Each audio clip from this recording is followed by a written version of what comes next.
અને આજે ખરેખર ગાયની સેવા કરવાની જરૂર આવી ગઈ છે, કારણ કે ગાય એમ કે છે કે હું ગોકુળમાં ગામ નેહડામાં રહેતી, હું ગોકુળની ગાવલડી. ભગવાન કૃષ્ણ કનૈયાના આંગણે હું જતી હતી, હું બહુ સુખી હતી. ત્યાંથી મને બહાર કાઢી, મને બારણે કાઢવી નહોતી, હું ગોકુળની ગાવલડી. અરે બારણે કાઢી તો ભલે કાઢી, પણ મને ખાટકીને વેચવી નહોતી, હું ગોકુળની ગાવલડી. અરે ખાટકીને વેચી તો ભલે વેચી ભલા માણસ, પણ મારી ઉપર તરવાર ચલાવવી નહોતી, હું ગોકુળની ગાવલડી. અને તરવાર ચલાવી તો ભલે ચલાવી, પણ મને ચૂલે ચડાવવી નહોતી, હું ગોકુળની ગાવલડી.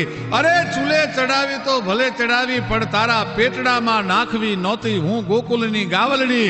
અરે પેટમાં નાખી તો ભલે નાખી, પણ અભાગ્યાઓ પહેલા મને માં કહેવી નહોતી, હું ગોકુળની ગાવલડી.